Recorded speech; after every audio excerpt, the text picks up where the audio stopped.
The Godswood had never belonged in King's Landing. It was too quiet, too old, too honest for a place built on whispers and coin. Eddard Stark stood beneath the weirwood's pale face and felt the city's stink fall away for a moment, as if the heart tree drank it. The air smelled of wet soil and red leaves, and somewhere beyond the walls a bell rang once, far off, like a warning carried on a tired wind. Renly Baratheon came without ceremony. He walked as if the night itself made way for him, tall and sure in green and gold, rain darkening his hair. He looked younger than his years beside the heart tree, a bright stag in a dead forest, but his eyes were not young when they found Ned's. "You sent for me," Renly said. "Or rather, you agreed to see me. There is a change." Ned watched him with the same caution he used for the men on the wall. Renly's smile was an easy thing, but easy things in King's Landing were often traps. "The king is dying," Ned said, because there was no point dressing it in kinder words. "Grand Maester Pycelle says he may not see another dawn." Renly's jaw tightened, a crack in the polish.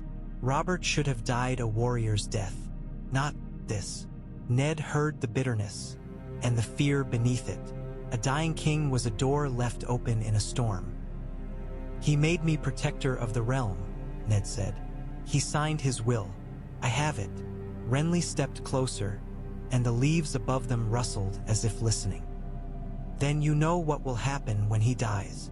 "I know what should happen," Ned corrected. Renly's mouth twitched. A fine distinction. In this city, the two rarely meet. Ned's hand found the rough bark of the weirwood, grounding himself. He remembered Winterfell's Godswood, snow on black branches, the sound of his children's laughter. Here the leaves were red as fresh wounds. "Cersei Lannister will put Joffrey on the throne," he said, "and she will call it law." Renly's laugh was soft, almost amused. "She will do more than call it law. She will make it law, with the gold cloaks and the Kingsguard and every frightened lord who thinks the lion's teeth are sharper than the wolf's. She will have you arrested before the ink dries. Your daughters will become hostages in silks." Ned's throat tightened at that. Sansa's bright hope, Arya's stubborn fire. The thought of their lives bargained in this city's markets made his hands curl into fists. "I have warned her," he said, though the words tasted like ash. He had offered mercy, and mercy had been his habit. A Stark did not strike from the shadows. Renly studied him. "A warning." He said it as if it were a relic from a simpler age. "Eddard Stark, you are an honorable man. I have heard it my whole life. I have even believed it. But honor will not keep your head on your shoulders." Ned's eyes flicked to the carved face, to the red sap like blood. "What is it you want?" Renly did not pretend. "I want the realm to live through the next week." He lifted his hands, palms open, as if offering peace. "I have 100 men, my own, sworn to me.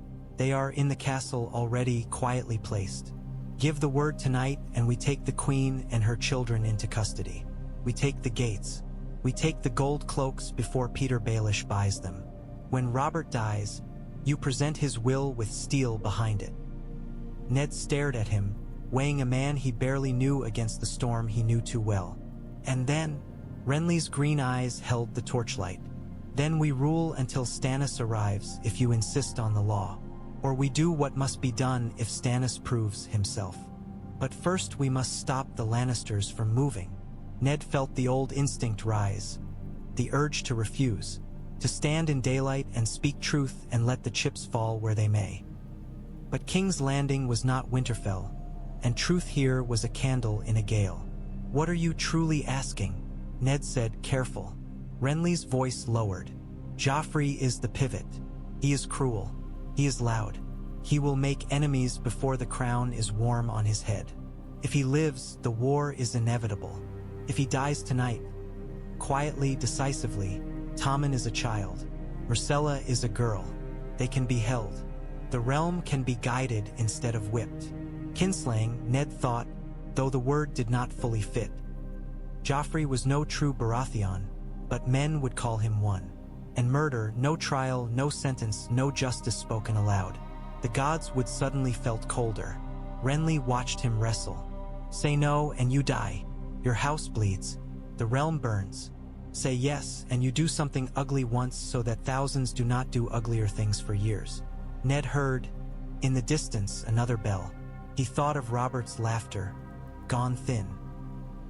He thought of the king's hand gripping his with a dying strength, the will pressed into Ned's palm like a responsibility that burned. I will not have children butchered, Ned said at last, and felt Renly's disappointment flare until Ned continued. But I will not have my daughters taken either, nor will I let the realm fall to a lie simply because I dislike the means required to stop it. Renly's breath stilled. Ned looked Renly in the eye. We take the queen and the children into custody tonight. We take the gates. We take the gold cloaks. And if Joffrey resists, if he raises a blade, if he calls for slaughter. His voice roughened. Then he will be stopped. Renly's smile returned, but it was not easy now. It was sharp. He will resist. Ned laid his palm flat on the weirwood's bark, as if swearing to something older than himself. Then we do what we must, he said, and in the Godswood of King's Landing, honor took a new shape, harder, stranger, and heavy as iron. They moved like men who knew the castle's veins. Renly's 100 were not a procession. They were a presence that appeared at doors and corners as if the stone itself had grown green cloaks. Ned walked at Renly's side, and each step felt like a vow breaking and a vow made in the same breath.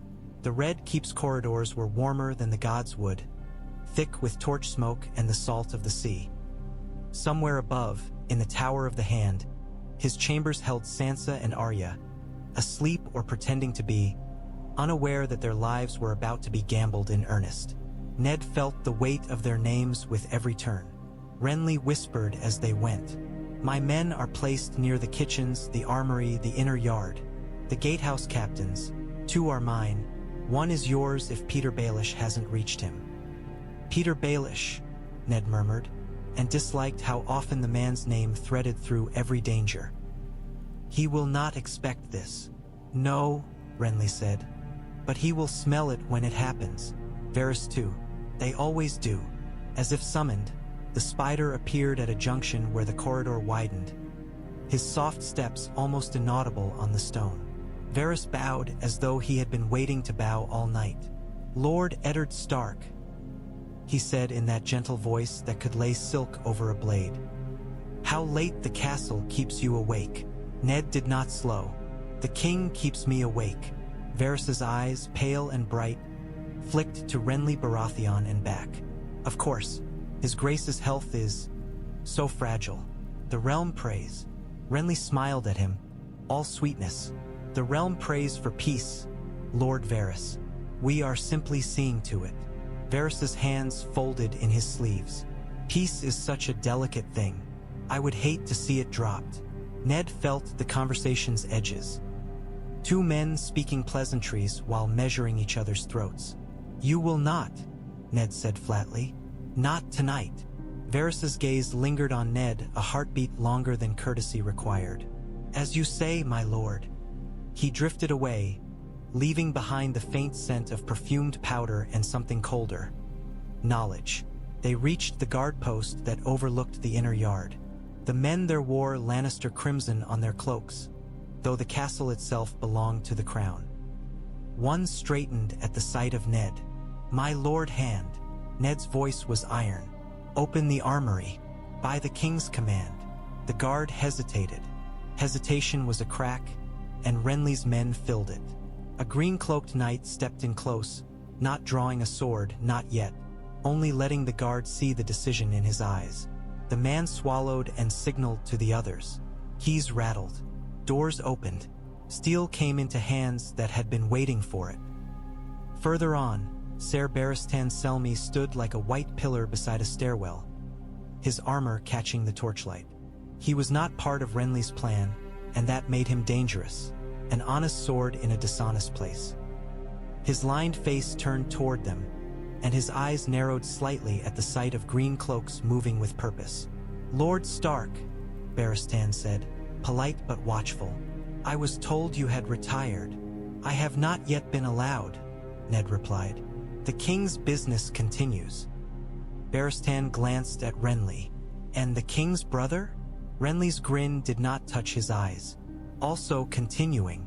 For a moment, the air tightened. Barristan Selmy's loyalty was to the king, and soon, perhaps, to the crown itself. Law and tradition made flesh. He would not like what they were about to do if he understood it. Ned met the old knight's gaze and chose a truth that could be carried. The queen may move against the king's will when he dies, Ned said. We are securing the castle against treason. Barristan's jaw clenched. If there is treason, it should be brought into the light. There will be light, Ned said, and hoped it was not a lie. Barristan studied him, then nodded once, slow. Then I will stand where I have always stood, with the king. That is all I ask, Ned said. When they passed, Renly breathed out softly. You have a talent for making honest men walk into storms. I would rather they walked beside me than against me, Ned answered. The next corridor led toward the royal apartments. The closer they came, the more Ned's heartbeat became a drum. He thought of Cersei Lannister, proud and sharp as a spear point. He thought of Joffrey, his smile like a cut. He thought of Robert's will folded inside his doublet, the ink barely dry, the words not yet tested by blood. Renly leaned in, voice barely above the hiss of torches. Once we do this, there is no going back. Ned's mouth felt dry. There was no going back the moment Robert drank himself into a boar's tusks, he said. Renly's eyes flashed with something like respect. Then let us be quick. They were quick. They were quiet. And the castle, for all its stone and ceremony, did not understand that it was being taken until it was already taken. The inner yard smelled of wet stone and horse, the rain washing old blood from the cobbles as if the castle tried to be clean for what it was about to witness. Ned had always hated courtyards, open places where men could pretend the world was simple. Nothing was simple here. The gold cloaks gathered in small knots, hands on hilts, eyes searching for orders that had suddenly changed. They were men of the city watch, sworn to the crown, but coin made swearing easy. Janos Slynt stood at their center, thick-necked and wary, his helmet tucked under one arm. His gaze locked on Ned, then slid to Renly's men taking positions around the yard. My Lord Hand, Slynt said, trying to sound hearty and failing. This is a surprise. It is the king's command, Ned said, and drew Robert's sealed letter from his doublet. He did not open it. The seal was power in itself. You will place the city watch under my authority. Tonight, Slynt's mouth tightened. The city watch serves the king, of course. But the queen. The queen is not the king, Ned snapped, sharper than he intended, and saw a flicker of fear in Slynt's eyes. Fear was good. Fear was honest. You will take your orders from me. Slynt's gaze darted again, as if searching the shadows for Petyr Baelish's grin and the promise of gold. Ned felt a cold satisfaction when he saw that grin appear. Too late, too far away, walking into a yard already claimed. Well, Petyr Baelish said lightly, this is spirited. Ned did not give him space to speak his way out. Lord Petyr, he said, loud enough for Slynt and the captains to hear. I require the city watch's full loyalty. Now, Petyr Baelish's smile stayed, but it thinned. You always did like to ask for loyalty as if it were a cup of wine. His gaze slid to Slynt. Janos, you look positively ill. Slynt swallowed. The men around him shifted, uncertain. Renly stepped forward, voice bright. Janos Slynt, you will do as Lord Eddard Stark commands. The king's will is law. Petyr Baelish's eyes sharpened at the mention of a will. He knew then, Ned saw it, that the game had changed without him. The man's mind moved quickly, trying to find a foothold. Lord Stark, he said softly, as if offering advice. A sudden show of force can frighten the wrong people. I am not trying to frighten the right people, Ned replied. For a heartbeat, Petyr Baelish looked almost amused. Then he shrugged, as if conceding. As you wish, but his gaze flicked again, measuring exits. The man would slither away at the first crack. He always did. Ned turned back to Slynt. You will take your men and secure the Tower of the Hand and the royal apartments. Any man found taking orders from the Queen tonight will be treated as a traitor. Slynt hesitated, just long enough to reveal where his loyalties truly lay. Renly's nearest knight let his cloak fall back to reveal the edge of his sword. He did not draw it, but the threat was clear as daylight. Slynt's throat bobbed.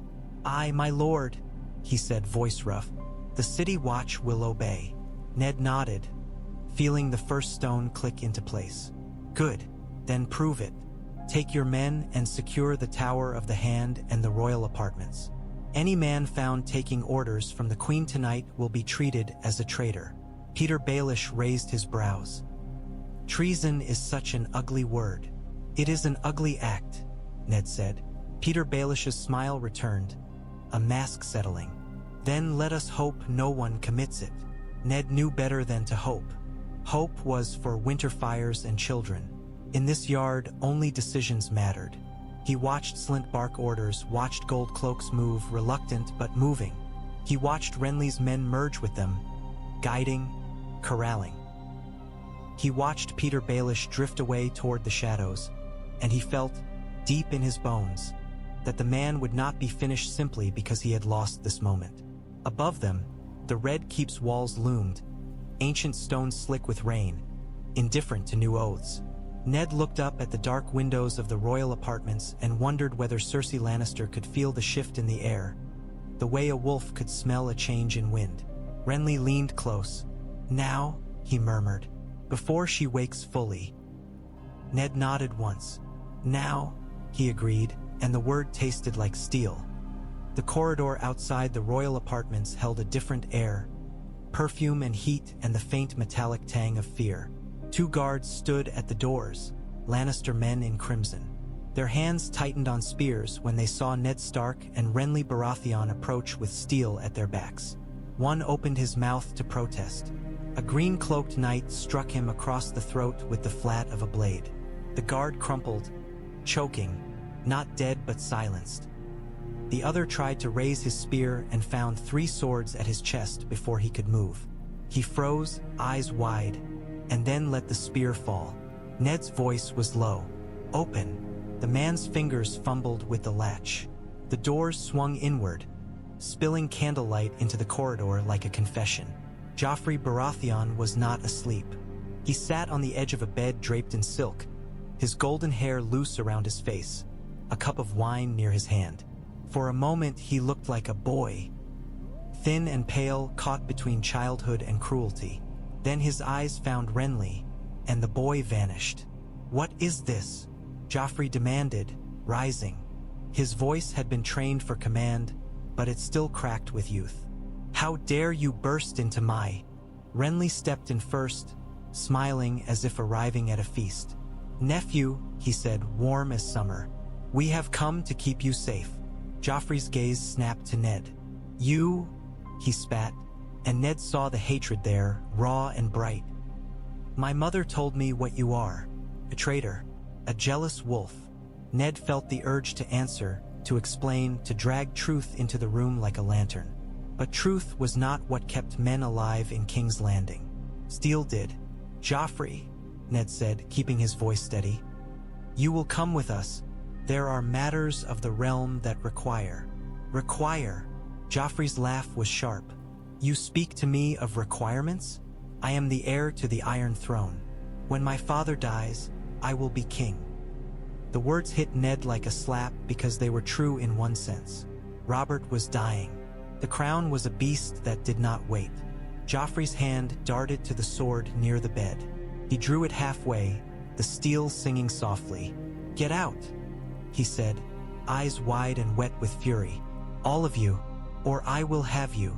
Sandor Clegane stepped from the shadows near the hearth, his helm already in place, the snarling hound's face staring at them. He moved with the ease of a man who expected blood. "Your Grace," he rumbled, and Ned felt the room tighten around the sound. The hound's loyalty was to Joffrey's cruelty, to the shape of power. Renly's smile did not falter. "Sandor Clegane," he said, as if greeting an old friend. "You look well fed." Sandor Clegane did not answer. His hand rested on his sword, and the silence was a threat. Ned took a breath. "Put down the blade, Joffrey," he said. "No one here wishes you harm." Joffrey's eyes flashed. "Liar." He raised the sword fully now, the point trembling. "I'll cut you open and feed you to your own wolves." Ned heard, behind him, the faint shifting of Renly's men. He saw Renly's gaze lock on Joffrey's hands, on the tremor, on the childish rage that made him dangerous. Renly's eyes were cold now. Whatever brightness he wore in daylight had burned away. "Enough," Renly said softly. Joffrey lunged. Not well, not skilled, but fast with desperation. The sword point came toward Renly's chest. Renly moved. He was quicker than he looked, his own blade already out. Steel met steel with a harsh scrape. Joffrey stumbled, shocked at resistance. His face twisted. He swung again, wild.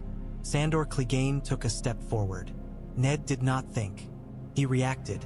"Hold him," he barked to the green cloaks, and two men surged in, trying to seize Joffrey's arms. Joffrey shrieked like an animal cornered, the sound high and ugly. The sword slipped from his fingers and clattered to the floor. "Get your hands off me," he screamed. "Mother! Mother!" The word echoed, and in it Ned heard the whole war trying to be born. Renly stood close, blade angled down, breathing steady. He looked at Ned for the briefest moment, asking without words if this was truly the path. Ned's mouth was dry. He thought of Sansa. He thought of Arya.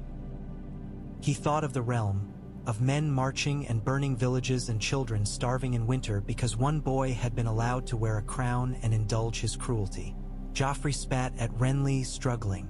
"I'll have you killed," he hissed, saliva shining on his lips. "I'll have you all killed." Renly's expression softened into something almost sad. "That," he said quietly, "is why you cannot be allowed." And then Renly Baratheon drove his blade into Joffrey Baratheon's belly. It was not a grand killing. No flerisc, just steel sliding in, a wet sound, and Joffrey's eyes going wide with a child's sudden disbelief. He made a small noise, half breath, half sob. The green-cloaked men holding him froze, horror flashing across their faces. Sandor Clegane took another step, too late. Renly pulled the blade free in one smooth motion. Blood spilled, dark on silk. Joffrey sagged, hands clawing uselessly at the wound. He fell to his knees, then to his side, golden hair spreading like a halo on the floor. For a heartbeat the room held its breath. Then Sandor Clegane roared and drew his sword.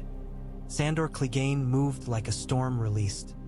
His sword came up in a hard arc, the steel catching candlelight as it cut toward Renly's neck.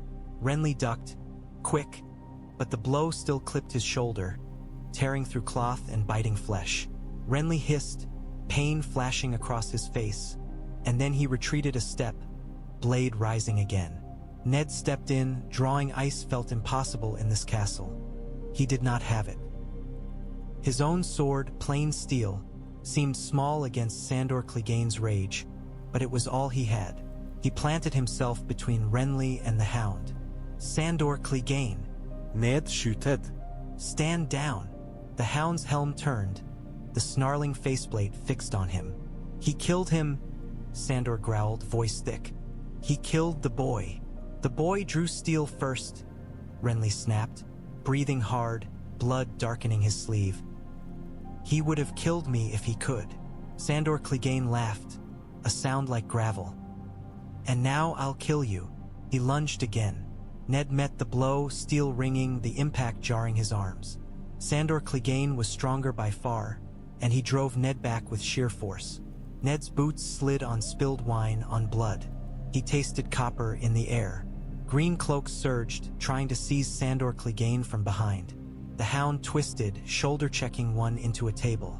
Wood splintered, candles toppled, flames licking at silk.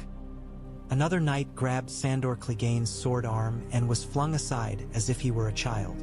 Ned saw, in the corner of his vision, Joffrey on the floor, hands still twitching, mouth opening and closing without sound.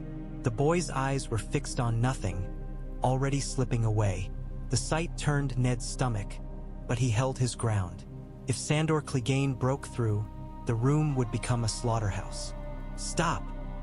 Ned roared again and put his weight into his next parry, forcing Sandor Clegane's blade aside. "By the king's command!" Sandor Clegane's breath hissed through the helm. For a fraction of a second, Ned saw hesitation. Sandor Clegane had been a dog to power all his life, and power was changing shape in front of him. That fraction was enough. A green-cloaked knight slammed into Sandor Clegane's back, another catching his sword arm, a third hooking a leg. They dragged him down by brute weight, armor-scraping stone. Sandor Clegane fought like a bear in a trap, roaring, twisting. His sword clattered away. Ned stepped in, placing his boot on the blade's flat and shoving it out of reach. "Bind him," he ordered, voice tight. Renly leaned against a dresser, jaw clenched, pressing a hand to his bleeding shoulder. "Don't kill him," he said through his teeth. "Not yet. He is useful." Sandor Clegane snarled, spittle flecking inside the helm. "You're dead," he growled at Renly. "You're dead and you don't even know it." Ned knelt by Joffrey's body because he could not help himself. Honor still moved his hands even when his mind knew it was wasted. Joffrey's eyes were half open, the blue of them clouding. His lips trembled once, as if trying to form a curse. He died without finishing it. Ned rose slowly. The room smelled of blood, smoke, and spilled perfume. Somewhere outside, a guard shouted, confusion waking the castle. Renly pushed off the dresser, pale but steady. He looked down at Joffrey's corpse for a heartbeat too long, something unreadable on his face. Then he lifted his chin, the mask returning. "It's done," Renly said. Ned heard the finality in it and felt the weight slam into his chest. A boy was dead by his consent. A boy who had been raised to cruelty, but still a boy. "Not all of it," Ned said, voice rough. He looked toward the door. "Now we must keep the queen from turning this into a martyrdom." Renly's smile was thin. "Cersei Lannister will scream treason until her throat bleeds. Let her. The realm will hear what we choose it to hear." Ned did not like that, but he understood the necessity. He glanced at the green cloaks holding Sandor Clegane down. "Strip him of his helm," Ned ordered. "I want his eyes on me when I speak." They pulled the helm away. Sandor Clegane's face was scarred and hard, his mouth twisted with hate. His eyes were wild but not stupid. "Sandor Clegane," Ned said, "your prince is dead. The king is dying. The queen is under suspicion of treason. If you wish to live, you will listen." Sandor Clegane spat blood on the floor. "You think you can talk your way out of this? The lion will tear you apart." "Perhaps," Ned said, and surprised himself with the honesty. "But you will not tear anyone apart tonight. You are my prisoner, and if you so much as breathe wrong, you will hang." Sandor Clegane bared his teeth. "Hang me," he rasped. "You'll hang too." Ned straightened. "Take him," he said. They dragged Sandor Clegane out, his curses echoing down the corridor. Renly's breath steadied. "Now," he said, "we take the queen." Ned looked once more at Joffrey's still face, at the blood soaking into silk. He felt the Godswood's red leaves in his mind, as if the tree watched all of this and judged it. Then he turned away because judgment could wait, and the night could not. They found Cersei Lannister not asleep, but awake in her own kind of vigilance, as if she had always known the night would come for her. Maegor's Holdfast was a fortress within a fortress, built for a king who trusted no one. Its corridors were thick and narrow, the stone swallowing sound. Guards stood at the door, Lannister men, but their eyes widened when they saw the green cloaks behind Ned and Renly and the gold cloaks that had, somehow, followed Ned's command. One guard reached for the door's latch. "My lady," Ned cut him off. "Open it. Now." The man hesitated. A gold cloak captain stepped forward, hand on sword. The guard swallowed and opened the door. Cersei Lannister stood inside her chamber like a flame, hair loose, gown crimson, gold embroidery catching the torchlight. Her eyes went first to Ned, then to Renly, and in the space between those glances she understood. Ned saw it in the slight stillness of her posture, the way a predator froze when it scented a larger predator. "Eddard Stark," she said, voice smooth as poison. "You are bold to come here at night. The king is dying," Ned said, "and the realm must be protected."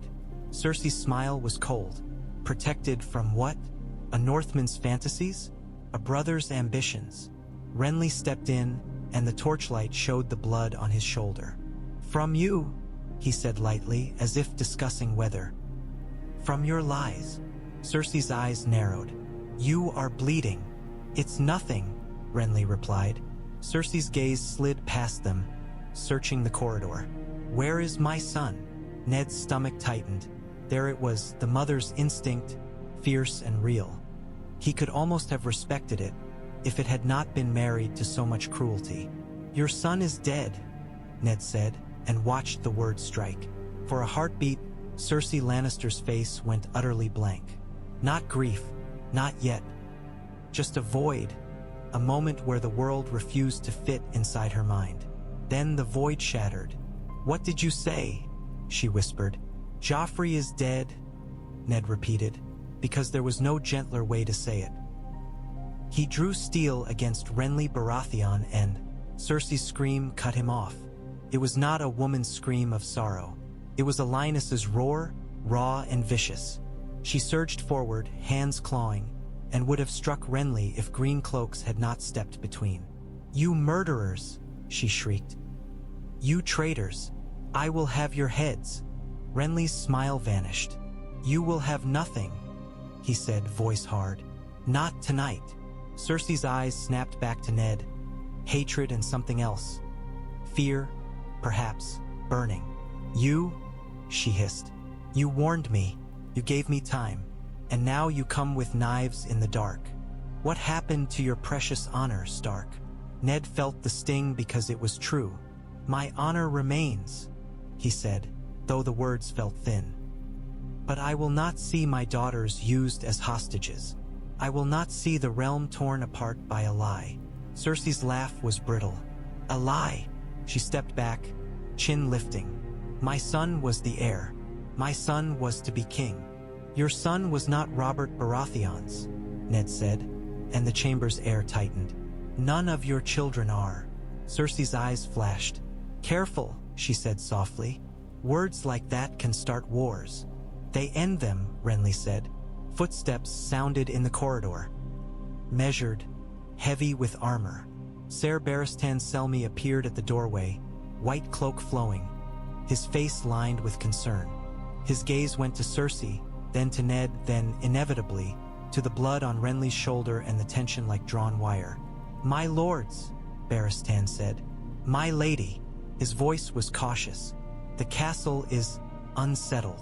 Ned met his eyes. "Ser Barristan Selmy," he said. "The kings will names me protector of the realm. The queen is to be held. Her children are to be held. There has been," he swallowed, "a death." Barristan's expression shifted, the old knight's composure cracking. "Whose death?" Cersei's lips curled. "Ask Renly Baratheon. Ask him what he has done." Renly's voice was calm. "Joffrey Baratheon attacked me. He died." Barristan's gaze sharpened. "Joffrey Baratheon was the king's son." Ned stepped forward. "No," he said, and felt the castle itself lean in. "He was not. The queen has committed treason. Incest. The king's will."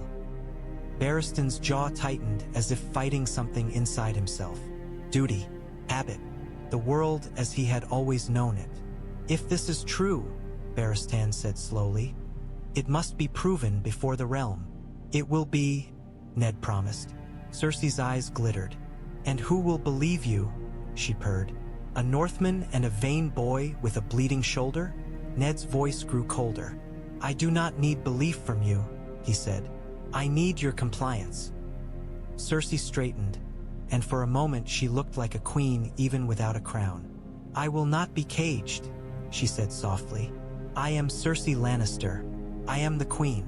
Renly's laugh was humorless. "Not for long. Ned raised his hand slightly, a signal, and the men moved. It was not gentle. Cersei struggled, screaming again, striking at them with nails and fists, her rage a living thing. But steel and numbers mattered more than fury. They forced her back, bound her hands. Cersei's eyes locked on Ned as they held her. "If you do this," she whispered, voice suddenly quiet, "Tywin Lannister will burn the Riverlands. Jaime Lannister will cut his way through your family. Your honor will not save you." Ned leaned close enough that only she could hear. "My honor is not what I am trying to save," he murmured. "It is the realm." Cersei's smile returned, small and cruel. "Then pray the realm thanks you," she whispered, "because I never will." When Ned returned to the Tower of the Hand, the castle's noise had swelled into a restless hum. Shouted orders, boots on stone, the clank of armor, the distant cries of servants woken by rumor. The Red Keep had a heartbeat, and tonight it beat too fast. His chambers were lit by a low fire. Tapestries of Winterfell hung on the walls like ghosts of a colder life. He found Sansa Stark standing near the hearth, pale as milk, her hair loose, her hands trembling at her throat. Arya Stark was behind her, half-shadowed, needle already in her hand, eyes sharp and accusing. "Father?" Sansa whispered, and Ned heard the fear in that one word. The way it clung to him, begging for a world that made sense. Arya's voice was harsher. "What's happening? The whole castle's awake. I heard someone screaming." Ned shut the door behind him and leaned his forehead against it for a brief moment, stealing strength from wood and silence. Then he turned to them. "It is dangerous," he said. "You must do exactly as I tell you." Sansa's eyes were wide. "Is it the Queen?" she asked, voice thin. "Has something happened to Joffrey?" Ned felt his chest tighten. He had tried to keep her away from it, to spare her dreams, but dreams did not live long in King's Landing. "Yes," he said carefully. "Something has happened." Arya stepped forward, needle's point steady. "You look like you've seen a ghost."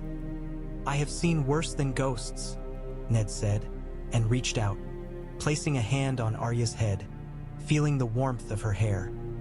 He looked at Sansa, and the hope in her face made him want to lie. But lies had already poisoned this place. He would not add his own. "Joffrey is dead," Ned said. Sansa Stark's breath caught. For a heartbeat she did not understand. Then her face crumpled as if struck. "No," she whispered, and it was not grief for the boy so much as grief for the story she had built around him. The songs, the bright future she had imagined. Tears spilled, silent at first, then shaking. Arya stared. "Dead?" she repeated, and there was a fierce satisfaction in her eyes that frightened Ned almost as much as Sansa's sorrow. "Good. Sansa," Ned said softly, stepping toward her, but she recoiled. "You promised," Sansa sobbed. "You promised everything would be all right." "You promised." "I promised to do my best," Ned said, voice rough. "And my best is not a shield against this city." Sansa's tears fell faster. "I was going to be queen," she whispered, and the words sounded foolish in the firelight, but they were her truth. Ned's heart ached. He took her hands despite her resistance and held them firmly. "You were going to be a pawn," he said gently, "and I will not allow it." Arya's jaw tightened. "Are we leaving?" she asked, eager. "Yes," Ned said, and the word felt like a rope thrown to a drowning man. "As soon as we can, but not tonight. The gates are sealed. The Queen is in custody. The realm is changing, and there are men who will try to use you to shape it." Sansa's voice was small. "Mother," she whispered, "Robb, Bran, Rickon, are they safe?" Ned swallowed. "They are far," he said. "Farther than danger can easily reach. But danger is a clever thing. It finds ways." Arya's eyes narrowed. "What about us?" Ned crouched, meeting both their gazes, forcing steadiness into himself. "Tonight you will stay here," he said.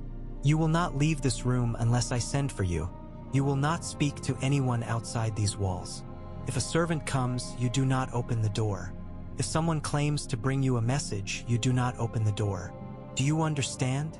Arya nodded at once.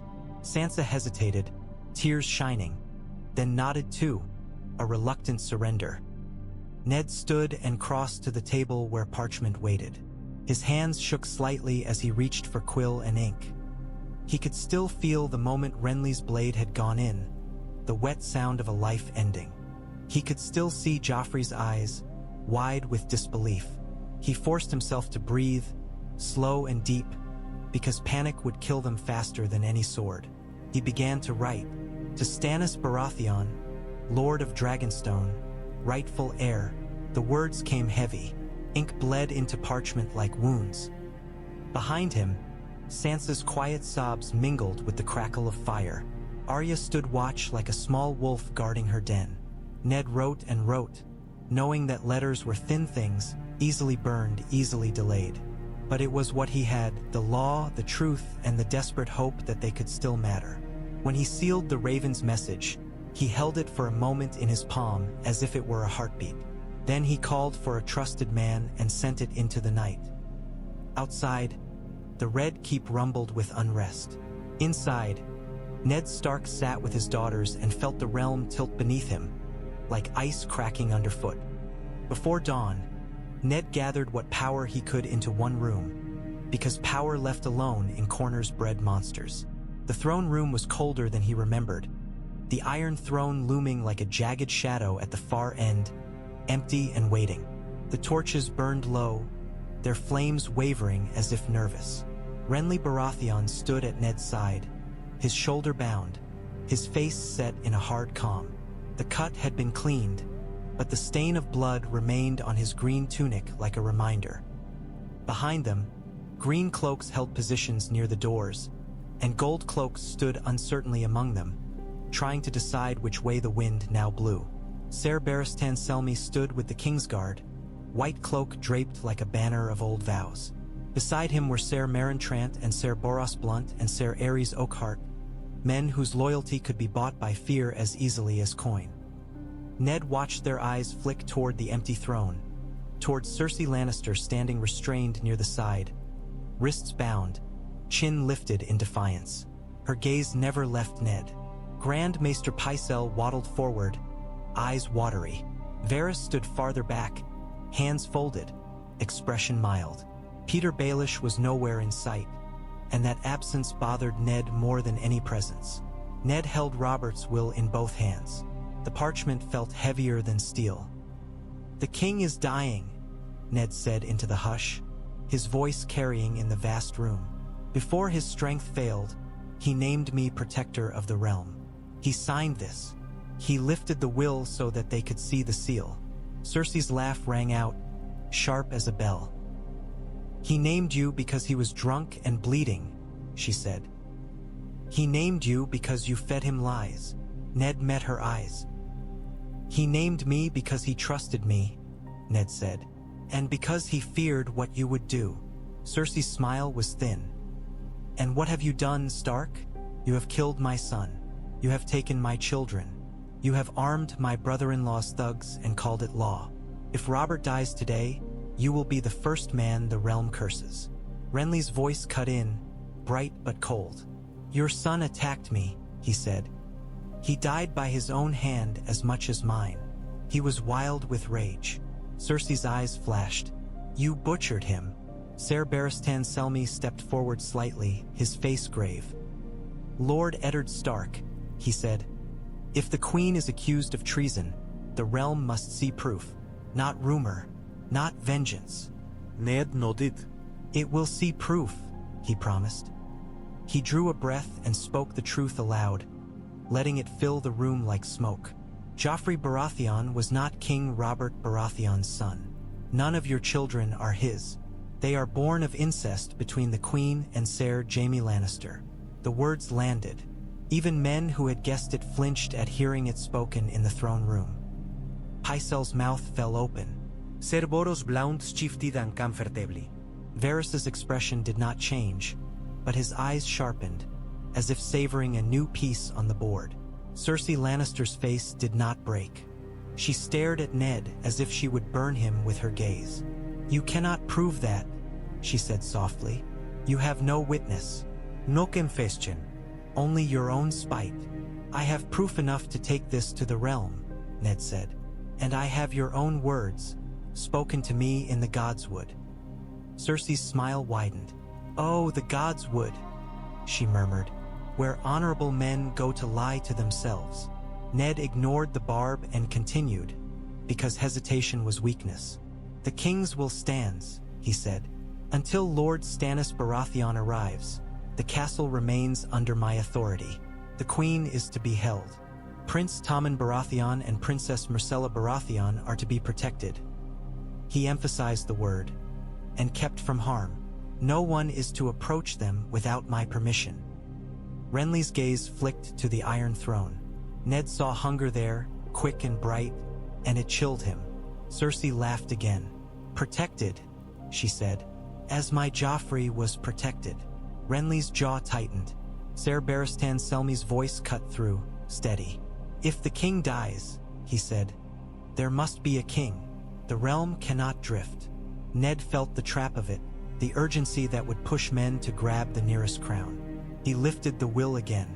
"The law names Stannis Baratheon," Ned said. "He is Robert's elder brother. He is the rightful heir. Ravens have been sent. He will come. And if he does not?" Renly asked, voice light but his eyes hard. Ned met his gaze. "Then the realm will choose," Ned said, and heard the danger in his own words. Choice meant division. Division meant war. Cersei's voice was a purr. "And while you wait for Stannis," she said, "Tywin Lannister will march. Jaime Lannister will ride. The Westerlands will rise like a tide, and your wolves will drown." Ned's mouth tasted of iron.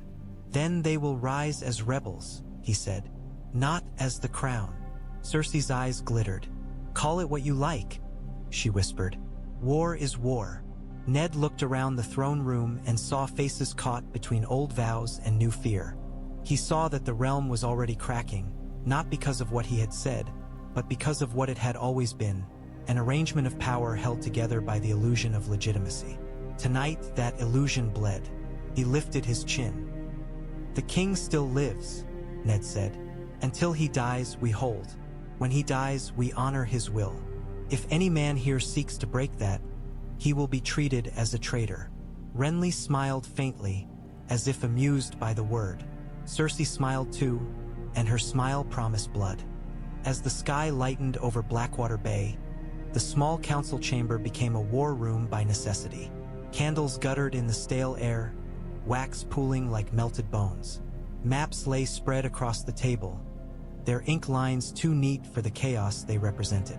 Ned sat at the head, quill in hand, writing orders and letters until his fingers cramped. Renly paced behind him, a caged stag, his energy too large for the room. "We should strike now," Renly said for the third time. "Send riders. Seize the Lannister gold shipments. Arrest their men in the city. Clean the board before it's messy."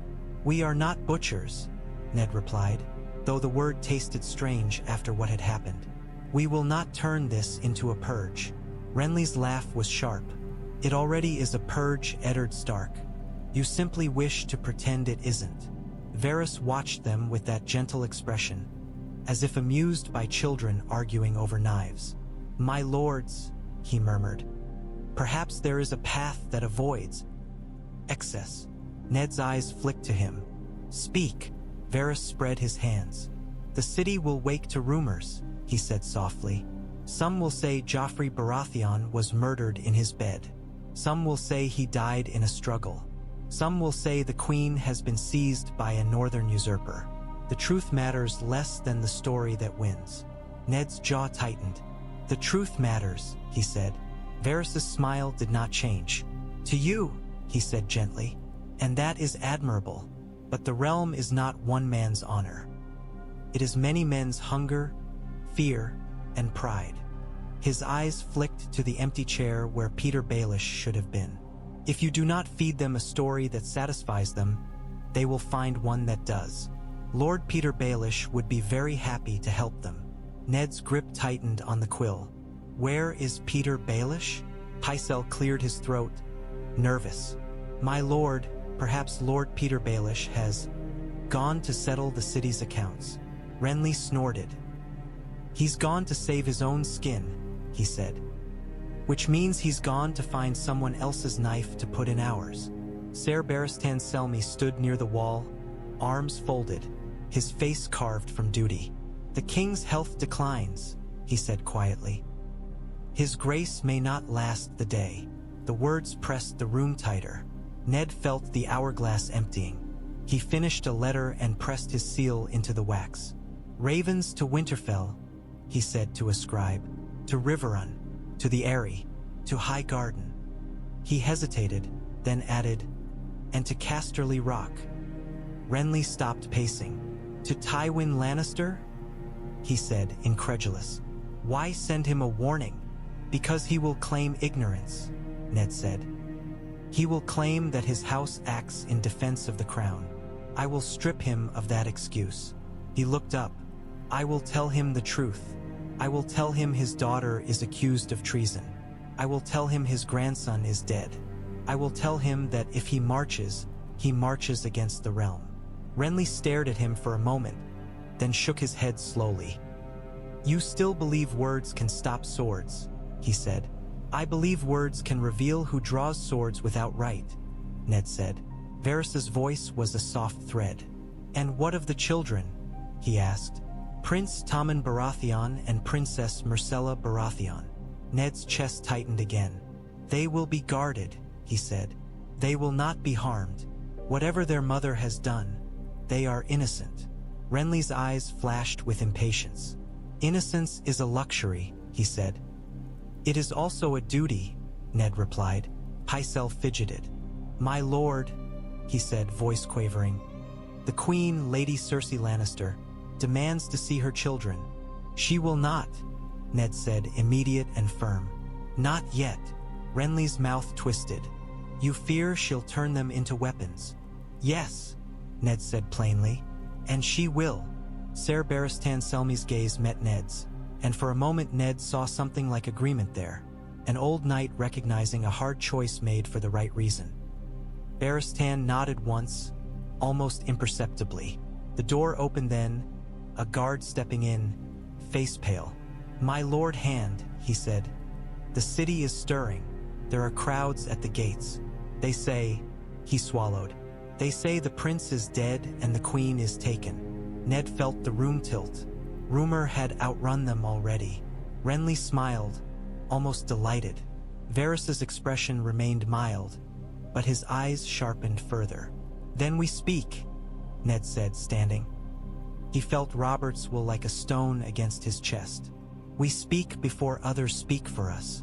Renly stepped beside him, adjusting the sling on his shoulder, blood staining the bandage. "And we make the realm listen," he said. Ned did not answer. He only walked because there was no time left for doubt. The city smelled of damp stone and bodies and bread, as if it had been baking fear all night. By the time Ned reached the Great September of Baelor, crowds had already gathered in the square. Small folk in rough cloaks, merchants with worried eyes, Septas clutching beads, boys perched on ledges for a better view. Their voices rose and fell like waves, a restless roar fed by rumor. Gold cloaks held a line at the steps, spears braced. Renly's green-cloaked men stood among them, a seam of new authority stitched through old power. Ned climbed the steps slowly, feeling every gaze. He had stood before bannermen in the north, men who knew him and trusted him. These people did not know him. They knew only what the city told them, that wolves were dangerous and lions were hungry. Renly walked at his side, face composed, though Ned could see the tension in his jaw. His bandaged shoulder marked him as both wounded and victorious, an image the crowd would understand. At the top of the steps, the High Septon waited, a pale figure beneath a canopy, the crystal crown glinting in the gray light. The faith was its own power.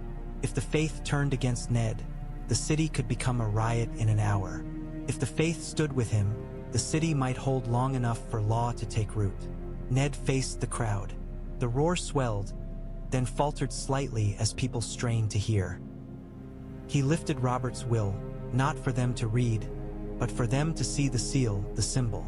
"People of King's Landing," Ned called, voice carrying across the square. "Last night your prince, Joffrey Baratheon, died."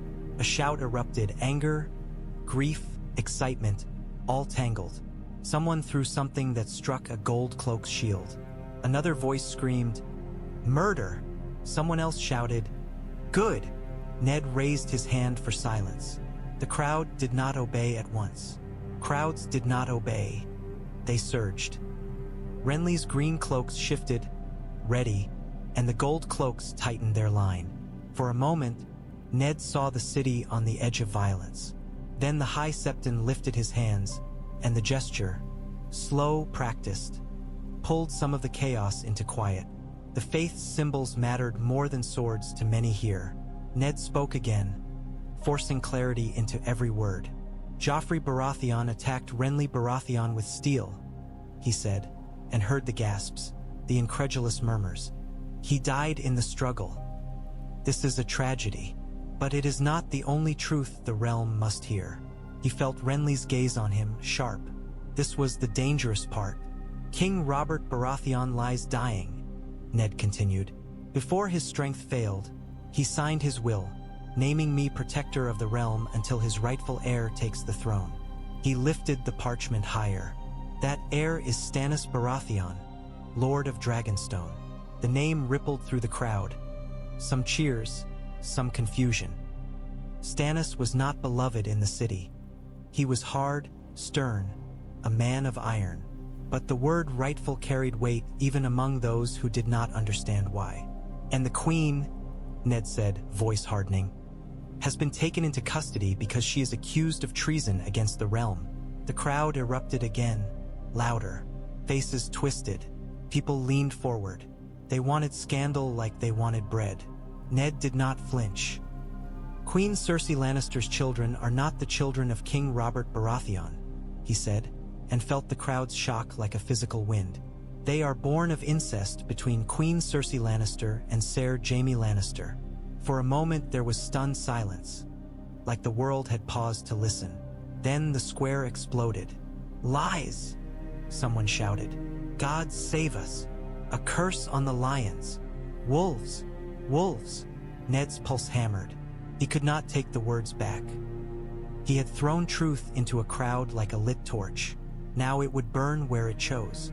Renly stepped forward then, voice bright, cutting through the noise. "The children will not be harmed," he called. "Prince Tommen Baratheon and Princess Myrcella Baratheon are under protection. No one will touch them." Some part of the crowd latched onto that, relief perhaps, or at least a pause. Mothers hugged their children tighter. Men muttered.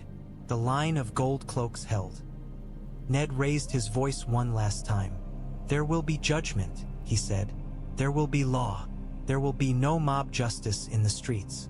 Any man who raises a hand against his neighbor will answer for it. Any lord who marches against the realm will be named traitor. We will not burn for a lie." The High Septon stepped forward, voice thin but carrying. He spoke of the seven, of peace, of obedience, of sin. The crowd listened in patches, some sneering, some crossing themselves. Ned stood, letting the faith's words settle like dust over fire. He watched faces, hope, rage, hunger. He saw how quickly the city could turn, how easily it could be steered by the right story. He felt Varys's unseen eyes somewhere in the crowd, watching. He wondered where Petyr Baelish was, and what he was whispering. Renly leaned close, voice low. "You've done it now," he murmured. "You've broken the lion's crown in front of the whole city." Ned did not look at him. "No," he said quietly. "I have broken the lie." Renly's breath was warm beside his ear. "And now," he whispered, "we see who the realm chooses to follow." Ned stared out over the square, over the sea of heads and shouting mouths, and felt the first true tremor of fear in his bones. Not for himself, not even for his daughters, but for the realm itself, exposed now, raw and unmasked. Somewhere, beyond the city walls, riders would already be saddling horses. Ravens would already be beating their wings. In the west, Tywin Lannister would hear the name of his dead grandson and the accusation against his daughter, and the old lion would bare his teeth. Winter was coming, and Ned Stark had just set the realm on a path where every step would be paid for in blood. The room stank of herbs and old wine and the sourness of a body losing its battle. Robert Baratheon lay propped on pillows, broad chest rising and falling with difficulty. Every breath a labor dragged up from deep water. His face had thinned in a single night. The boar's wound had eaten into him like rot. The fire snapped and settled in the hearth, throwing weak light over the bed where the king of the Seven Kingdoms diminished into flesh. Eddard Stark stood close enough to hear the wet rasp in Robert's lungs. He had watched men die on battlefields and in snowdrifts, watched them die screaming and laughing and cursing. This was worse in a different way. This was a slow surrender, a great man forced to yield not to steel but to his own failing blood. Grand Maester Pycelle dabbed at Robert's lips and murmured about Poppy. Robert's eyes opened, unfocused at first, then narrowing when they found Ned. The king's hand twitched, heavy as a fallen branch, and Ned caught it with both of his. Ned, Robert Crooked. The word dragged along his throat like sand. "I'm here," Ned said. His voice sounded too steady in the sick room, as if steadiness were a lie. Robert's gaze flicked past him. Ser Barristan Selmy stood near the foot of the bed, motionless, white cloak flowing, face carved with the calm of duty. Renly Baratheon leaned against the wall in the shadow, his shoulder bound, his usual brightness dimmed into something watchful. The sight of Renly made Robert's mouth twitch in what might have been a smile or pain. "My brothers," Robert rasped, still circling. "They are here," Ned said, "as they should be." Robert's eyes drifted toward Pycelle, who pretended not to see the king's look and fussed louder, as if noise could keep death away. Robert swallowed with effort, then squeezed Ned's hand, weakly but with intention. "Keep them safe," Robert whispered. Ned's throat tightened.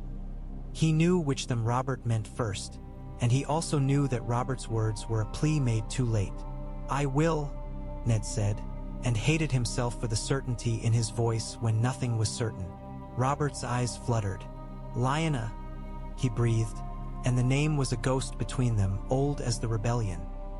His gaze sharpened briefly, as if the past had more weight than the present. She would have laughed at this. A bore. Ned's grip tightened, a private pain. "Rest," he said. Robert's mouth twisted. "Rest?"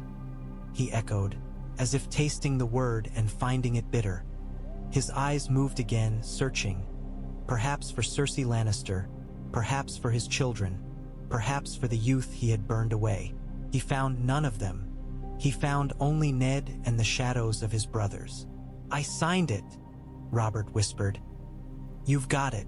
Don't let the lions." Cough seized him. He convulsed, blood spotting his lips. Pycelle rushed forward with a cloth, trembling. Ser Barristan Selmy took a half step, then stopped, because even the greatest knight in the realm could not cut down a cough. Robert's breathing grew ragged. His eyes found Ned again, suddenly lucid, suddenly afraid. "Ned," he said, and there was something like a boy's fear in it. Don't let them." His breath caught. He stared at the ceiling as if seeing something beyond it. His hand slackened in Ned's. Ned felt the moment of departure like a door closing. Robert Baratheon's chest rose one last time, shuddered, and then fell into stillness. The room held its breath, the fire crackling too loudly. Pycelle pressed shaking fingers to the king's neck, then sagged. "The king," he whispered. Ser Barristan Selmy's head bowed. Renly Baratheon stared at Robert's body, jaw clenched, a grief he did not know how to show tightening his mouth. Ned did not move for a long moment. He held Robert's hand until it cooled against his palm, until the truth settled into his bones. Then he released it carefully, as if the hand might shatter, and stood straighter. "The king is dead," Ned said, and the words turned the air to iron. "Summon the small council. Summon the faith. Seal the gates. Renly pushed off the wall, his eyes bright. Now, Renly murmured. Ned looked down at Robert's still face, at the last of the great laughter gone. He thought of the night's blood, of Joffrey's wide eyes, of Cersei's scream, of the crowd at the September. He thought of Winterfell, far away, and the wolves who would soon feel the quake. Yes, Ned said, voice low. Now. They laid Robert Baratheon before the Iron Throne, as if bringing him to the only seat that had ever mattered to him, even in death. The bier was draped in black and gold, the crowned stag embroidered in thread that looked too bright for mourning. The room filled with the weight of ceremony. Lords with stiff faces, knights with hands folded, septons murmuring prayers that sounded like wind through dead leaves. Eddard Stark stood at the foot of the bier, Robert's will in his hands.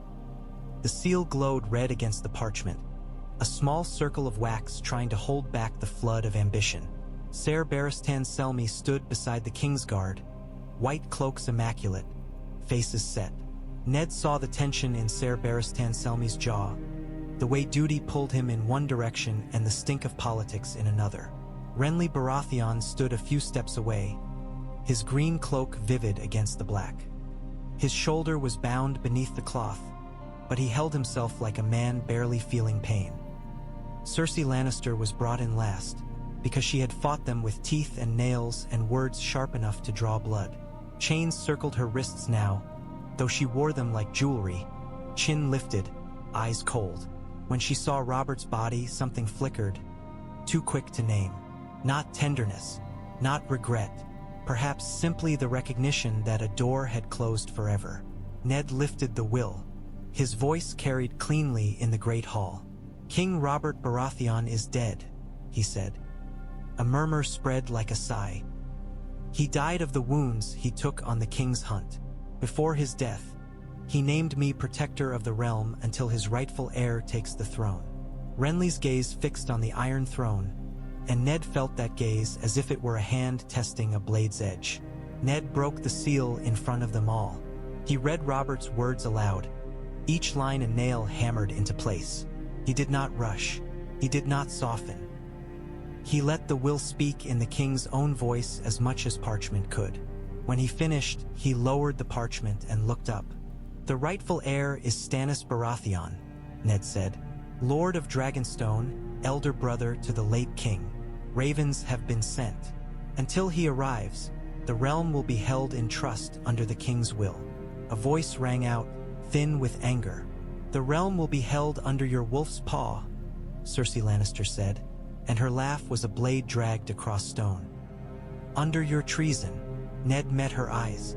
The queen is accused of treason, he said, of incest, of bearing children not of the king's blood. These accusations will be judged in lawful manner. Cersei stepped forward as far as her chains allowed, rage bright as a torch. Law, she spat. You speak of law while my son lies dead because you conspired with my husband's brother to murder him in his bed. Renly's expression did not shift. Your son attacked me, Renly Baratheon said calmly. He drew steel. He threatened murder. He died as violent men often do. Cersei's eyes burned. You killed a boy. Renly's voice was cool. He was old enough to order a man's tongue cut out, old enough to beat a girl, old enough to dream of burning the realm because his pride was bruised. A hush fell at the mention of cruelty. Men shifted, uncomfortable with truth they had ignored. Ned felt Sansa Stark's face in his mind, the way she had sobbed when he told her. He felt the guilt like a stone. Ser Barristan Selmy's voice broke through, steady. My lords, Ser Barristan Selmy said, this hall is not a place for spite. The king is dead. The realm must be held together. Ned nodded once, grateful. Then stand with the king's will, Ned said. He turned his gaze to the Kingsguard. Ser Barristan Selmy, Ser Merintrand, Ser Boros Blount, Ser Ari Soakert. Will you uphold King Robert Baratheon's will and keep the peace of the realm until Stannis Baratheon arrives? For a heartbeat, Ser Merintrand's eyes flicked to Cersei Lannister. Ser Boros Blount swallowed. Ser Aerys Oakhart looked away, jaw tight. The room held its breath. Ser Barristan Selmy stepped forward and knelt before the bier, his white cloak pooling. "I swore an oath to the king," Ser Barristan Selmy said, voice firm, "and to the crown. I will uphold the king's will." The words unlocked something. Ser Ares Oakhart followed, kneeling with less certainty but kneeling. Ser Boros Blunt came next, reluctant. Ser Meryn Trant hesitated the longest, then knelt with a stiffness that smelled of resentment. Cersei Lannister's smile was thin and cruel. "Kneel," she whispered, "and see what it buys you when my father arrives." Ned felt the hall's mood shift. Some relief, some fear, some hunger. Varys watched with soft eyes that missed nothing. Pycelle dabbed sweat from his brow. The Iron Throne sat silent, jagged, waiting. Ned lifted his chin. "The realm will not fall into chaos," he said. "Not while I draw breath." Renly Baratheon's smile returned, faint and unreadable. "Then draw it carefully," Renly murmured, almost to himself. Ned heard him anyway. By midday, grief and rumor had become a mob. The city did not mourn like a noble house mourned. It boiled. In Flea Bottom, where the air was always thick with smoke and piss and fried fish, the news hit like a tossed torch. People shouted about a dead prince, a dead king, a wolf in the Red Keep. Some shouted prayers. Others shouted curses. A few shouted in joy, because Joffrey Baratheon had been a cruel name even among those who had never seen his face. Ned rode through the streets with gold cloaks and green cloaks alike, the sound of hoofbeats drowned by voices. He hated being here, hated the closeness of bodies, the unpredictability. A crowd could turn faster than a horse could pivot. Near a crooked alley, a cart lay overturned, its wheels still spinning, flames licking at spilled straw. A man with a bloody forehead screamed that the lions would come and burn them all. A woman screamed back that the wolves had killed the prince and cursed the city. Stones flew. A gold cloak took one on the cheek and staggered, blood streaming. "Hold!" Ned shouted, but the word was lost in noise. Renly Baratheon rode beside him, bright even in the filth, his green cloak trailing like a banner. His shoulder wound had been bound tighter, but the pain did not slow him. He looked almost alive in the chaos, as if he had been built for crowds. "Shield wall!"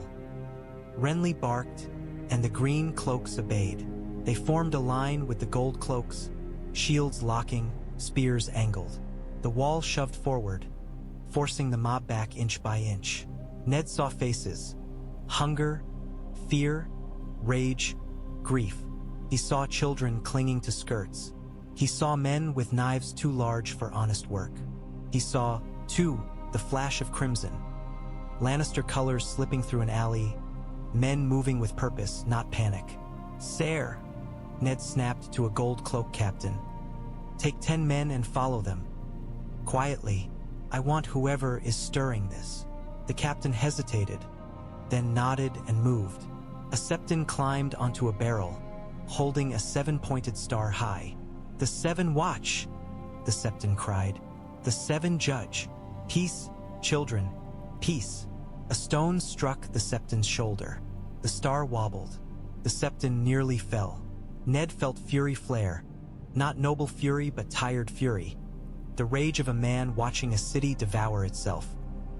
He rode forward until he was close enough that people could see his face, could see the north in him. "Enough!" he roared, and forced his voice like a blade through the noise. "King Robert Baratheon is dead. Prince Joffrey Baratheon is dead. The realm will not be saved by you beating each other in the streets. Any man found looting will lose his hand. Any man found killing will hang. Go home." A laugh rose bitter. "Home?" someone shouted. "We haven't got homes worth going to." Another voice screamed, "Where's the queen? Where's our king now?" Ned's chest tightened. "The law names Stannis Baratheon," he said. "He will come. Until then, there is peace under the king's will." A woman spat. "Stannis?" she shouted. "That grim cunt? He'll hang us all for breathin'." Renly leaned forward, smiling as if speaking to friends. "Stannis Baratheon will do what kings do. Renly Baratheon said loudly. "But he will not come to burn you. The Lannisters would burn you if they could. And we will not let them." The crowd shifted at that, some believing, some not, but the word burn always hooked fear. Ned saw it in the way faces turned, listening. A boy ran through the mob, crying, "Lions! Lions in the alley!" Panic rippled. People surged away from the alley mouth, crushing toward the street's far end. Ned's horse danced beneath him. He saw a small girl stumble, disappearing under boots. Ned's heart lurched. He kicked his horse forward, shouting, and reached down, dragging the child up by the scruff of her filthy cloak, hauling her onto the saddle in front of him. The girl clung to him, shaking. Renly's eyes flicked to Ned, and for a heartbeat Ned saw something like approval there, quick, grudging. Gold cloaks fought to keep the line. Green cloaks shoved the crowd back. Somewhere in the chaos, steel flashed. One of the crimson men in the alley, slashing at a gold cloak, trying to break the wall. Ned pointed, shouting orders, his voice raw. In the end, it was not speeches that quelled the riot. It was exhaustion and fear and the hard press of shields. The mob broke into smaller knots, then scattered, muttering, nursing bruises and new hatred.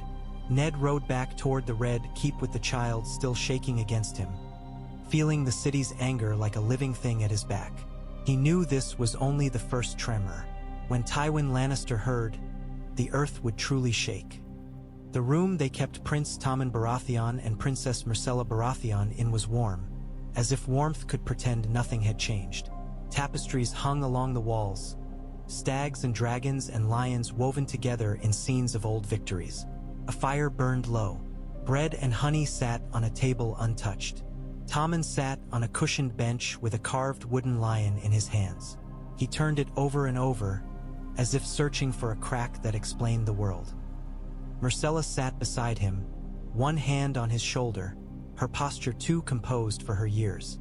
She looked like her mother in miniature, golden, careful, but her eyes were softer, frightened in a quiet way. Ned entered with 2 Kingsguard at the door and a pair of green cloaks outside. He hated the sight of children guarded like prisoners. He hated how necessary it was. Tommen looked up, eyes red. "Is my father dead?" he blurted, voice cracking. Children did not know how to keep grief contained. "They said, someone said." Ned crossed the room and knelt, lowering himself until he was level with them. "Yes," Ned said gently. "King Robert Baratheon is dead." Tommen's face crumpled. Myrcella's hand tightened on her brother's shoulder. She swallowed hard and managed. "And Joffrey?" Ned felt the words like stones in his mouth. "Prince Joffrey Baratheon is dead as well," Ned said. Tommen let out a wail, sharp and raw. He dropped the wooden lion and buried his face in his hands. Myrcella's eyes filled, but she blinked quickly, forcing the tears back as if she feared what they might cost. "My mother," Myrcella whispered. "Where is my mother?" Ned hesitated only a heartbeat. "Your mother is being held," he said carefully. "For now, there are accusations against her, and until they are judged, she must remain apart." Myrcella's eyes flared with hurt. "She wouldn't," she began, then stopped, as if the words caught on something she did not want to see. Tommen sobbed harder. "I want her," he cried. "I want." Ned reached out and placed a hand on Tommen's shoulder. The boy trembled under it. "You will be safe," Ned said. "No one will harm you. Do you understand me?" Tommen shook his head wildly, as if safety were nonsense. Myrcella stared at Ned, trying to read truth in his face the way adults did. "What will happen to us?" Myrcella asked, voice barely steady. Ned chose the only honest answer he could give a child without crushing her. "That depends on the realm," he said. "Stannis Baratheon is the lawful heir. He will come. When he arrives, he will decide what is to be done." Myrcella's mouth tightened. "And if he hates us?" she asked. "If he thinks," Ned's heart ached. "He will judge by law," Ned said, though he did not know what that law would feel like when applied to children. "And I will speak for you. I will not allow harm to come to you." Tommen sniffed, looking up with wet eyes. "Why are the guards outside?" He whispered. Are we prisoners?" Ned's jaw tightened. "No," he said firmly. "You are protected. There are men who would use you, men who would take you and call it a rescue, men who would spill blood in your name." Myrcella's gaze flicked toward the door. Renly Baratheon stood there, half in shadow, watching. His face was careful, polite, but Ned felt the calculation behind his eyes like a knife's edge. Myrcella noticed him too. "Uncle Renly," she said, voice small. Renly stepped forward, smile warm.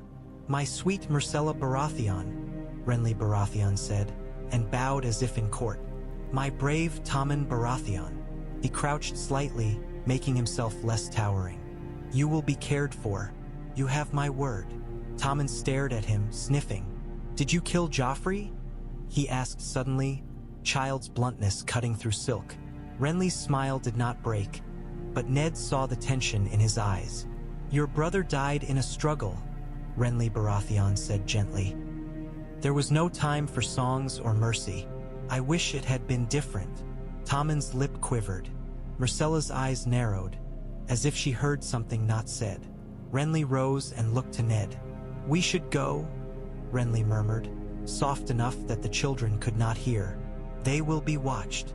Ned stood slowly, reluctant to leave them, feeling the wrongness of walking away from children in tears. He gave Myrcella a small nod. "Be kind to your brother," Ned said. "And do not open the door for anyone but the Kingsguard." Myrcella nodded, swallowing. Tommen clutched the wooden lion again, knuckles white. As Ned left, he felt Renly's presence beside him, and he understood that protecting children was not only a matter of swords.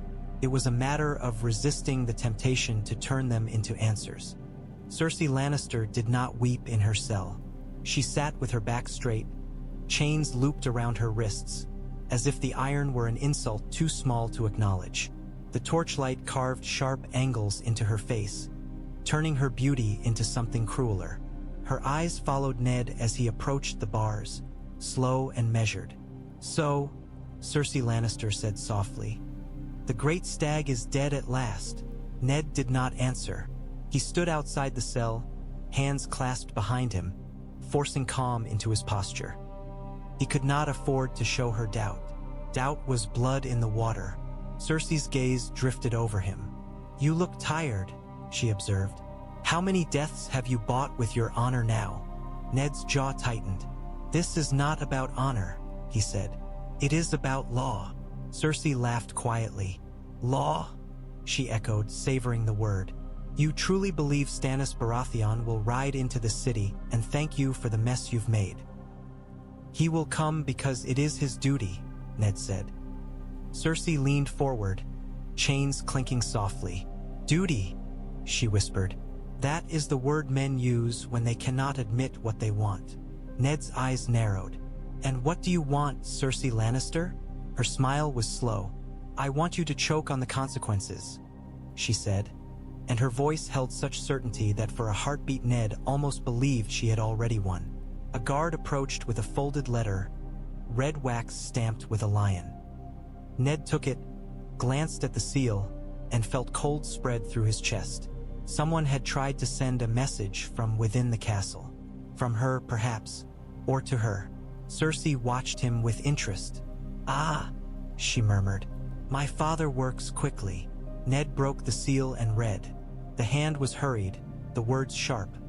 A warning of movement in the city, of loyal men gathering, of a plan to reach the children. The letter was not signed, but Ned could smell Petyr Baelish on it. Cowardice dressed as helpfulness. He crumpled the parchment in his fist. "There will be no rescue," Ned said. Cersei's eyes glittered. "There will always be a rescue," she whispered. "If not for me, then for my blood. Men will come because they love gold, or because they fear my father, or because they hate you. You cannot guard every door."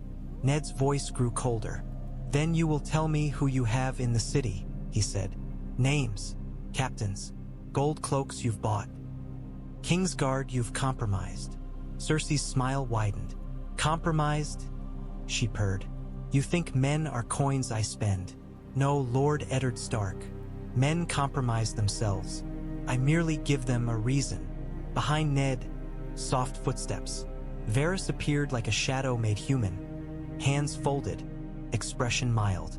He did not speak at first, only watched Cersei Lannister with gentle eyes. Cersei's gaze flicked to him. "The spider," she said. "Come to see the lioness in a cage?" Varys' smile was small. "I came to see whether the cage is strong enough," Varys murmured. Cersei's laugh was low. "Nothing is strong enough," she said. "Not against family." Ned turned slightly, keeping Varys in his peripheral vision. "That letter," Ned began. Varys lifted a hand, soft as velvet. "The city is full of letters," Varys said. "Some carry truth, some carry lies, some carry knives." Ned's eyes narrowed. "Where is Petyr Baelish?" Ned demanded. Varys' smile did not change. "Lord Petyr Baelish is very good at being nowhere," Varys said gently. "But he always leaves fingerprints on the things that matter." Cersei leaned back against the wall, chains whispering. "Find him," she said sweetly, "and perhaps you will delay your death by a day." Ned looked at her, really looked, and saw a woman made of pride and fire, a woman who had lost a son and yet still thought in terms of victories. He felt, unexpectedly, a flicker of pity. Then he crushed it, because pity was how she slipped blades between ribs. "You will remain here," Ned said. "You will not see your children until judgment. If you try to send another message, you will lose the privilege of speech." Cersei's eyes burned. "Take my tongue," she whispered, "and my father will take your head."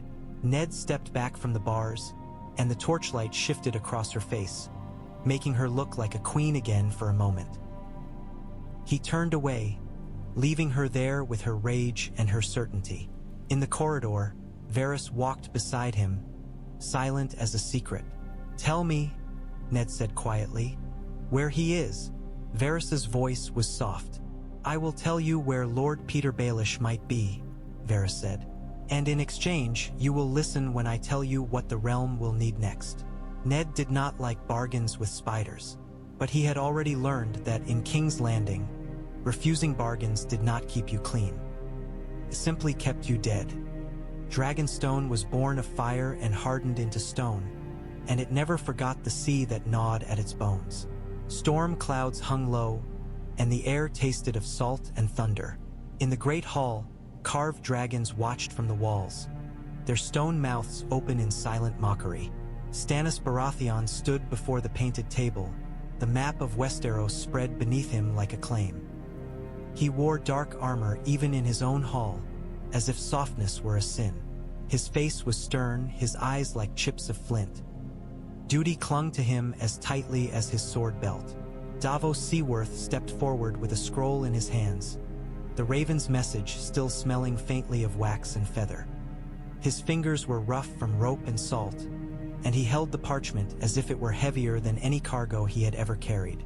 "It's from King's Landing," Davos Seaworth said. Stannis Baratheon's jaw tightened. "Read." Davos Seaworth broke the seal and read Eddard Stark's words aloud. The hall listened. The few men Stannis allowed near him, the guards in dark mail, Celis Florent with her prayer beads, and Melisandre in red, silent as an ember. When Davos Seaworth reached the part about Robert Baratheon's death, Stannis Baratheon did not move. When he reached the part about Joffrey Baratheon's death, Stannis Baratheon's eyes narrowed. When he reached the accusation, incest, treason, Stannis Baratheon's mouth hardened into a line. When Davos Seaworth finished, silence filled the hall like cold water. Stannis Baratheon's voice was low. "My brother is dead," he said, and there was no softness in it, only fact. He stared down at the painted table, at the Blackwater, at the Crownlands, at the capital that had always refused him. "And now they have killed the boy." Davos Seaworth cleared his throat. "Lord Eddard Stark says the boy, Joffrey Baratheon, attacked Renly Baratheon," Davos Seaworth said carefully. "He says it was a struggle." Stannis Baratheon's eyes lifted, sharp. "A struggle?" Stannis Baratheon repeated, as if the word were an insult. "Renly Baratheon killed him." Celes Florent made a small sound, half prayer, half satisfaction. "The false prince is gone," Celes Florent whispered. Melisandre's ruby caught the torchlight, glowing like a heartbeat. "The Lord of Light clears the path," Melisandre said softly. "A darkness is cut away." Stannis Baratheon did not look at her. "The law clears the path," Stannis Baratheon said, and his voice held iron. "The boy was a bastard born of incest, if Eddard Stark speaks true. The crown is mine by right. Renly Baratheon has no right to spill blood in the dark and call it necessity." Davos Seaworth shifted, uneasy. "Eddard Stark has declared you the rightful heir," Davos Seaworth said. "He holds the capital for you. That's no small thing." Stannis Baratheon's gaze sharpened at the mention of holding. "He holds it with Renly Baratheon's men," Stannis Baratheon said. "He holds it with knives and speeches. He holds it with half the realm already ready to call him traitor." He slammed a fist onto the painted table, making the candles tremble. "My brother is dead, and my brother's son, bastard though he may be, is dead. Renly Baratheon thinks to make himself king out of the chaos." Davos Seaworth swallowed. "What will you do?" Stannis Baratheon stared at the table as if seeing years of insult etched into its painted coastlines. "I will take what is mine," Stannis Baratheon said. "I will sail to King's Landing. I will claim the Iron Throne." Celes Florent's eyes brightened. Melisandre's smile was faint and knowing. "And Renly Baratheon?" Davos Seaworth asked because the question hung like a blade. Stannis Baratheon's jaw clenched. "Renly Baratheon has committed treason," Stannis Baratheon said. "He must be arrested. He must answer for the blood he spilled. If Eddard Stark is truly honorable, he will deliver Renly Baratheon to me in chains." Davos Seaworth felt cold at that. He had heard honor spoken of like a shield, but honor could also be a noose. Melisandre stepped closer, her red sleeves whispering. "Kings are not crowned by parchment," Melisandre said softly. "They are crowned by fire. The Lord of Light has shown me a throne in flame, and a shadow that would take it." Stannis Baratheon finally looked at her, eyes hard. "I do not need shadows," Stannis Baratheon said. "I need ships, men, steel." Melisandre's ruby pulsed in the torchlight. "You will need what you do not yet admit," Melisandre murmured. Stannis Baratheon turned away from her and looked to Davos Seaworth. "Send ravens," Stannis Baratheon ordered. "To every lord. Tell them Robert Baratheon is dead. Tell them the bastards are exposed. Tell them Stannis Baratheon is king by right." His eyes narrowed. "And send one to Eddard Stark." Davos Seaworth bowed his head. "What shall it say?" Stannis Baratheon's mouth tightened. "It shall say this," Stannis Baratheon said. "Hold the city, protect the children, and deliver Renly Baratheon to me." Outside, thunder rolled over the sea. Dragonstone listened, and the stone dragons watched, as if amused to see another Baratheon march toward a crown with duty as his only song. Casterly Rock did not need torches to feel imposing. It was carved into the bones of the earth, a fortress that had watched kingdoms rise and fall like waves. In the war chamber, sunlight poured through high windows and turned the lion statues to gold. The warmth was an illusion. The room's true temperature was set by Tywin Lannister's gaze. Tywin Lannister sat at the head of the table, hands folded, rings catching light. His face was calm, almost bored, but the stillness of him was more frightening than anger. Kevan Lannister stood near his shoulder, reliable as stone, eyes scanning the parchment on the table. A maester had brought the ravens. One letter spoke of King Robert Baratheon's death. Another spoke of Joffrey Baratheon's death. Another, written in a northern hand, spoke of incest and treason and lawful heirs. Tywin Lannister read them all in silence, then set them down as if they were accounting ledgers. "They have killed my grandson," Tywin Lannister said at last. Kevan Lannister's jaw tightened. "They claim it was a struggle," Tywin Lannister finished, and the faintest curl touched his lip, not humor but contempt. Men always claim accidents when they want to avoid responsibility. Eddard Stark accuses Cersei Lannister, Kevan Lannister said carefully. He claims the children are Jaime Lannisters. Tywin Lannister's eyes flicked up, cold as winter. Eddard Stark claims many things, Tywin Lannister said. He also seized my daughter. He also seized the capital. He also thinks he can keep the realm in order with parchment and a wounded boy in green. Kevan Lannister's mouth tightened. What will you do? Tywin Lannister did not answer at once.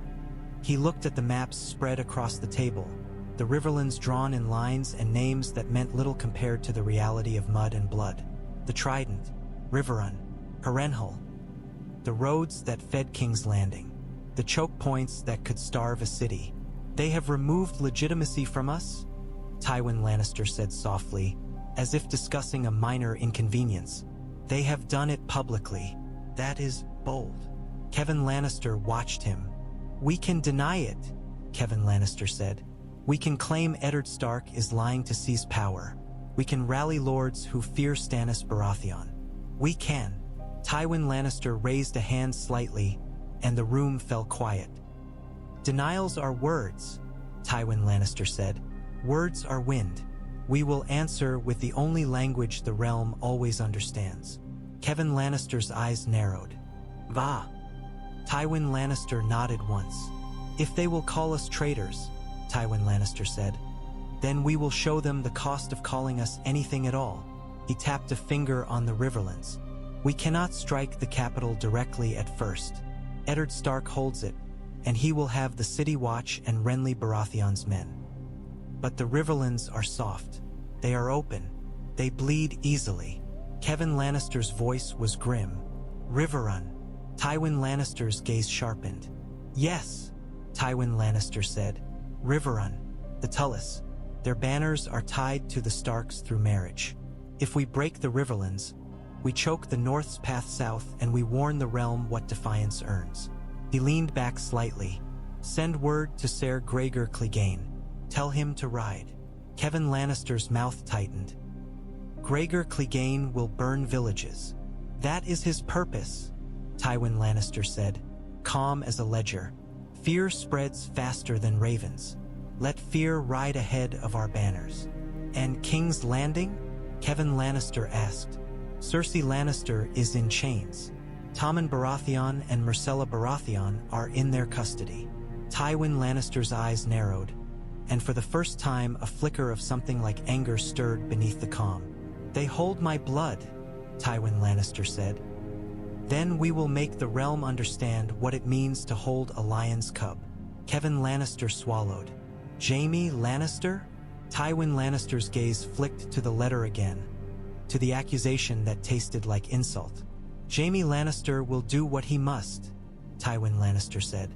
And I will do what I must. He looked at Kevan Lannister. Call the banners. Kevan Lannister nodded and turned to go. Tywin Lannister remained seated, staring at the map. The sunlight gilded his hair, made him look like a king in his own right. His expression did not change, but the room felt colder. In King's Landing, Eddard Stark thought law would hold. Tywin Lannister thought law was a story men told when they had the swords to make others listen. Tywin Lannister reached for a fresh parchment. We will also send a letter, Tywin Lannister said softly, as if the words themselves were already a weapon, to remind the realm that lions do not beg for mercy. Petyr Baelish liked to pretend the city belonged to him. He liked to pretend King's Landing was a game board he had designed. But even games had moments when the pieces moved without permission, and Petyr Baelish had learned long ago that when a storm came, you did not stand in the open and curse it. You found a roof and sold umbrellas. He sat in a dim room above a tavern that smelled of sour ale and cheap perfume. Candles burned low. The window was shuttered. Outside, the city muttered with unrest. Inside, Petyr Baelish smiled as if it were all amusing. Janos Slynt sat across from him, sweating through his collar despite the cold. He kept glancing at the door as if expecting wolves to burst through.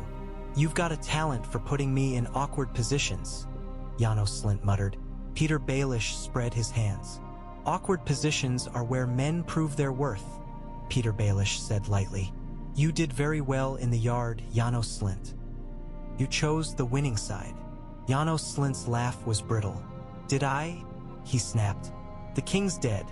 The prince is dead. The queen's in chains. And Stark is talking about laws like laws ever fed a man. If Tywin Lannister comes, Petyr Baelish's eyes gleamed. If Tywin Lannister comes, Janos Slynt, Petyr Baelish said softly, then you will want to have made sure you are remembered as useful. The door opened quietly. A hooded messenger slipped in, face hidden, and placed a heavy purse on the table. The coins inside clinked like a promise. The messenger also placed a small folded note sealed with red wax. Lion. Janos Slynt's eyes widened. Petyr Baelish did not touch the purse yet. He let it sit there between them, the way one let bait sit before a hungry fish. Janos Slynt licked his lips. What's that? He asked, though he knew. A question, Petyr Baelish said. He broke the seal and read the note quickly. His smile widened. A simple question, Petyr Baelish murmured. How loyal are you to Eddard Stark? Janos Slynt's hands twitched. I'm loyal to whoever keeps me alive, Janos Slynt said. Petyr Baelish leaned back, pleased. Honesty, Petyr Baelish said. How refreshing. He tapped the purse with one finger. This is a down payment. There will be more. Janos Slynt stared at the gold as if it were sunlight. They want me to. They want you to open a door, Petyr Baelish said gently. Doors are what you do, Janos Slynt. You open them. You close them. You decide who walks through. Janos Slynt swallowed. Stark has the castle, he said. He's got Renly Baratheon's men and the Kingsguard. And yet, Petyr Baelish said softly, the city watch is yours. Janos Slynt's eyes flicked up. And what do you want? Petyr Baelish's smile softened, almost kind. I want to survive, Petyr Baelish said. And I want to be on the side that survives. Janos Slynt's mouth twisted. Which side is that? Petyr Baelish sighed theatrically. Oh, Janos Slynt, Petyr Baelish said. That's the lovely part. It can be whichever side I choose, provided I choose before the swords arrive. He slid the purse across the table. Janos Slynt's hand hovered above it, trembling. In the corner of the room, unseen by both men, a child's eyes watched from a crack in the wall. One of Varys's little birds, silent as a mouse, absorbing every word. Petyr Baelish did not notice. He was too busy enjoying his own cleverness. Janos Slynt finally took the purse, fingers closing greedily. What door? He whispered. Petyr Baelish's eyes glittered. A door that leads to the children, Petyr Baelish said. Or to the wolf's daughters. Or to the queen. It hardly matters which, does it? The point is to make Eddard Stark bleed. Janos Slynt went pale. That's treason. Petyr Baelish's smile sharpened. Everything is treason until it wins, Petyr Baelish murmured. And then it becomes history. Outside, the city's muttering rose into a distant roar. Zonneweer, bells rang. Somewhere, men sharpened steel. Petyr Baelish lifted his cup, sipping as if savoring a fine wine. To doors, Petyr Baelish said softly, and to the men foolish enough to think they can keep them closed. The raven arrived with salt on its feathers, as if Dragonstone's sea had clung to it. Ned took the message in the solar above the Tower of the Hand, the afternoon light slanting through the window and turning dust to gold. The room smelled of ink and wax and tired sweat. Maps lay spread, orders piled like snowdrifts. Renly Baratheon stood near the window, restless, his bandaged shoulder making him look more like a wounded warrior than a courtly lord. Ser Barristan Selmy sat at the table with a stiff posture, watching both men like a man watching a duel he could not stop. Varys stood in the corner, hands folded, expression mild. Ned broke the seal and read. As his eyes moved over Stannis Baratheon's words, Ned felt the message harden into a spear point. Hold the city. Protect the children. Deliver Renly Baratheon to me. Ned exhaled slowly and looked up. Renly Baratheon's smile was already forming. as if he could smell Stannis Baratheon's contempt through the parchment. "Well?" Renly Baratheon asked. Ned held the letter out. "Stannis Baratheon will come," Ned said. "He claims the throne. He orders me to hold the city and protect Tommen Baratheon and Myrcella Baratheon." He hesitated, then spoke the last line with care. "He also demands that I deliver you to him." Renly Baratheon's laugh was bright, almost delighted. "Of course he does," Renly Baratheon said. "Stannis Baratheon would demand the sun apologize for shining without his permission." Ser Barristan Selmy's eyes narrowed. "Stannis Baratheon is the lawful heir," Ser Barristan Selmy said quietly. "He has the right to demand justice." Renly Baratheon turned his head, grin fading into something colder. "Justice," Renly Baratheon repeated. "Is that what you call it? My brother starves men for smuggling and calls it righteousness. He would put half the realm in chains to prove he can." Renly Baratheon looked to Ned. "You know what he is." Ned's mouth tightened. "I know he is the lawful heir," Ned said. "That matters." Renly Baratheon stepped closer, lowering his voice. "Eddard Stark," Renly Baratheon said, "you chose necessity last night. Do not pretend you can return to clean hands now." His eyes sharpened. "If you hand me to Stannis Baratheon, you will lose the only power you have that keeps the city from tearing you apart. My men hold the gates. My allies. Your allies." Ned cut in. Renly Baratheon's smile returned. Sly. "Highgarden," Renly Baratheon said softly. "The Tyrells. Mace Tyrell. Olenna Tyrell. Loras Tyrell." He let the names hang sweet as fruit. "They will not follow Stannis Baratheon.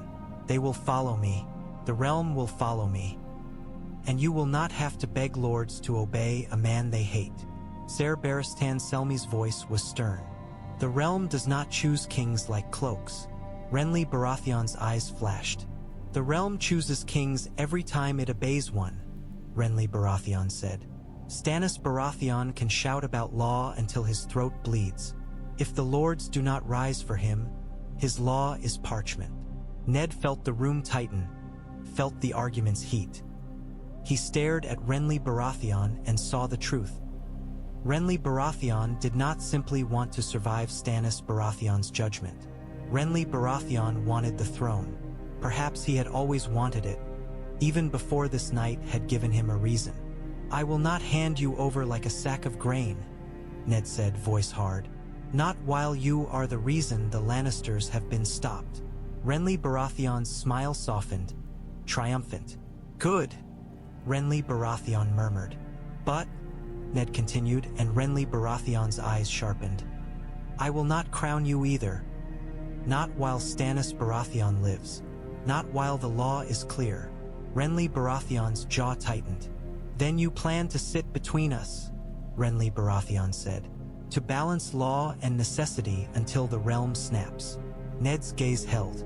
"I plan to hold the realm together until we can decide without blades," Ned said. Varys's voice slid in, gentle. "A great council," Varys murmured as if offering a lullaby.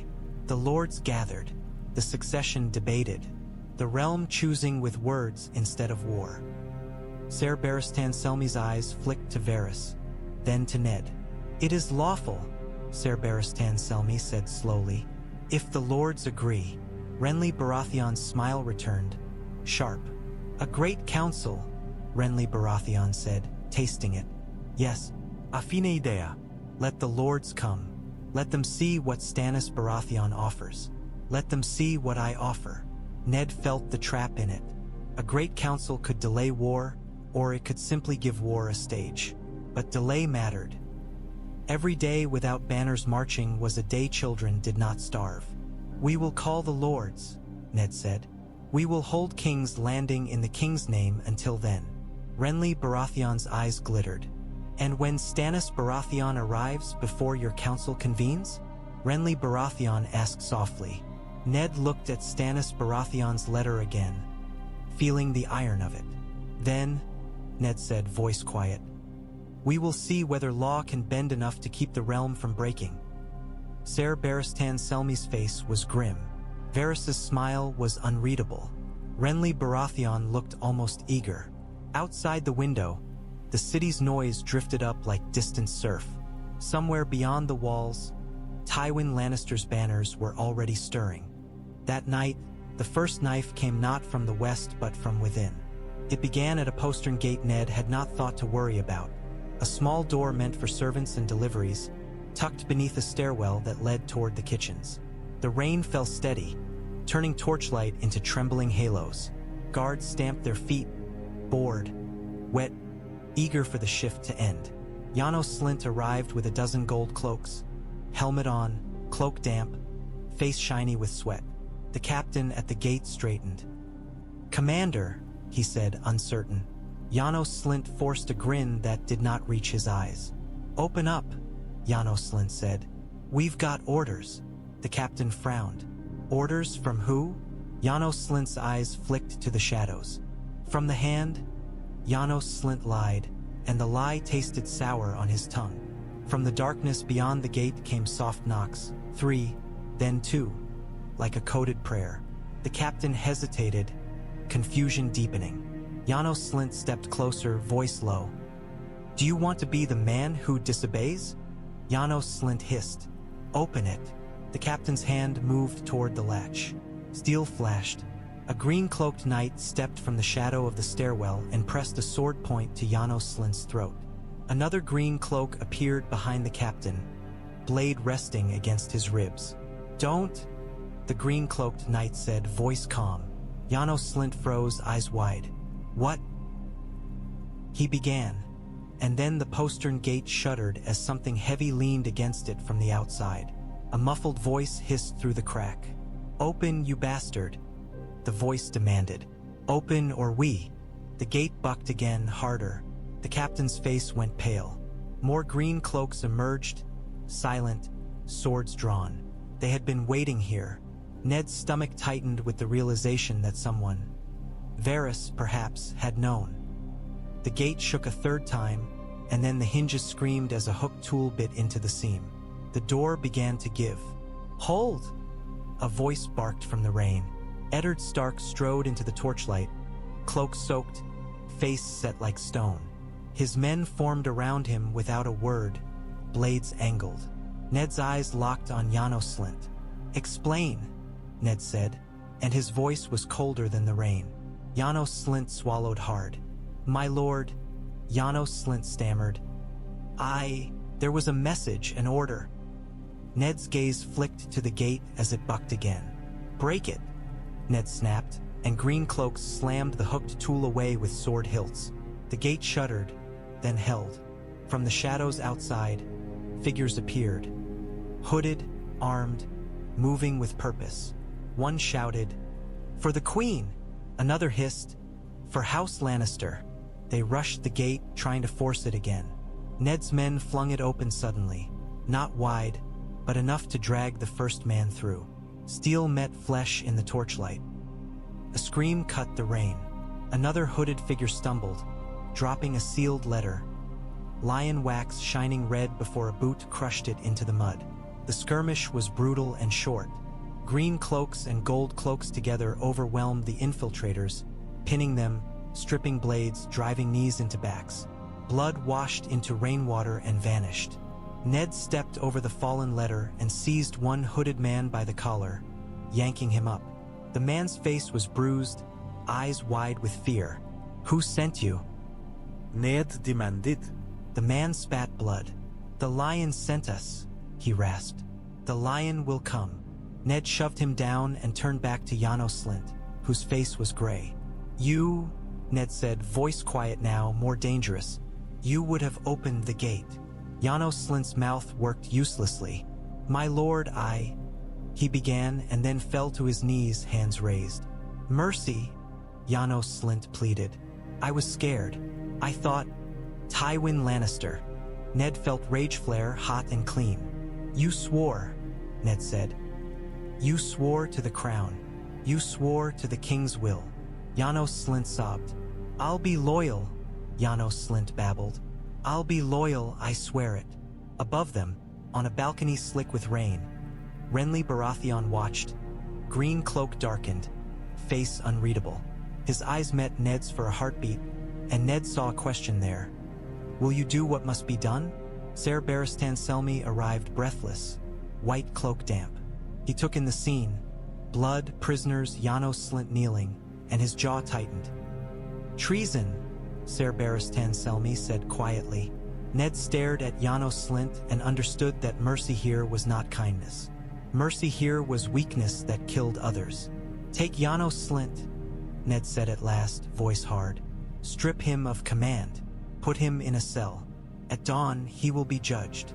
Janos Slynt wailed, reaching toward Ned. Hands dragged him back, his pleas echoing in the rain. Ned looked down at the crushed lion seal in the mud. The infiltrators had come for a gate tonight. Tomorrow, they would come for something bigger. Renly Baratheon's voice drifted down from above, soft as a knife. The game has started, Renly Baratheon murmured. Ned lifted his face to the rain, letting cold water wash over it as if it could cleanse anything. He thought of Tommen Baratheon's trembling hands. He thought of Myrcella Baratheon's careful bravery. He thought of Sansa Stark's sobs and Arya Stark's fierce eyes. He thought of Stannis Baratheon's iron letter and Tywin Lannister's inevitable march. The realm was balanced on a blade, and every man with ambition was sharpening it.